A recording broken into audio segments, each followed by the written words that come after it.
Louis-Victor-Nestor Roqueplan was a French writer, journalist, and theatre director. Nestor Roqueplan was born near Montreuil, copyright Al, Ord, and was the younger brother of the romantic painter Camille Roqueplan. He first studied in Marseille, where he completed his secondary education in law, but moved to Paris in 1825, where he was able to publish several literary essays, and joined Le Figaro in 1827, becoming its editor-in-chief with Victor Beauhain, who had purchased the paper that year for 30,000 francs. Roqueplan was considered a dandy, and witty and caustic as a writer. He was an amateur magician, and in about 1830 invented the silk braid trim on trouser seams, which became highly fashionable. He wrote as a critic, and in 1833 he fought a duel with the Colonel Gallois, who was offended by an article in Le Figaro. Roqueplan was wounded but recovered. Roqueplan also served as a theatre director at the ThéAtre du Panthéon, the ThéAtre des Nouveautés, and from 1841 to 1847 at the ThéAtre des Variétés. Roqueplan and Henri Duponchel joined ThéAtre du Panthéon as co-directors of the Paris Opera on 1 August 1847.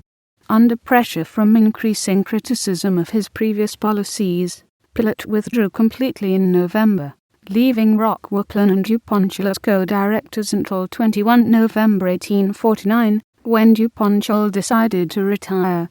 Roqueplan continued as sole director until 11 November 1854, when he was replaced by François-Louis Crosnier.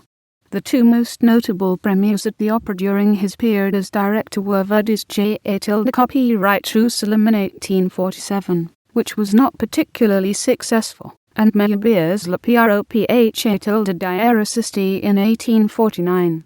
Later, in 1851, he mounted Gounod's first opera, Sapho, as a favourite of Viardot, who sang the title role. In 1852 he produced Halévy 5-act grand opera Le Juif errant, which was well received by many critics, and achieved a total of 49 performances, but also resulted in the publication of a defense and critique of the opera in the form of a letter by Roqueplan to Constitutionnel, and a critique by Jules Janin from the Journal des Débats. Overall, Roqueplan's management of the opera was considered disastrous, and he was forced out of his position as director, but the financial problems at the opera failed to damage his personal fortune, and he was well paid for his service. About this time he published 2 books, the first in 1853 about life in Paris titled Regagner circumflex la vie parisienne, and the second in 1855 consisting of theatre gossip called Coulisses de l'Opéra.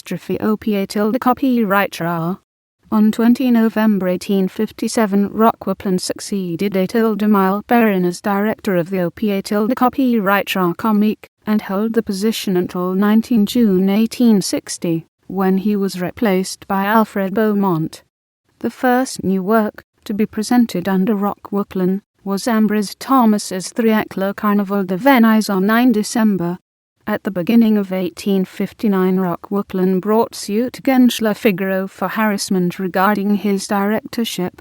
According to the Literary Gazette of London, the Figaro had described Roqueplan as a species of pasha, lolling upon a couch, smoking a cigar, and desirous only of escaping from all the details of his administration.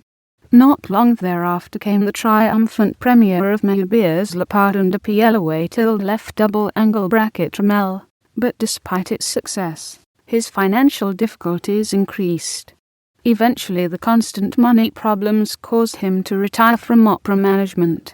He wrote as a columnist for Constitutionnel, and in 1868 published 2 booklets, one about Rossini and another about Baron James de Rothschild.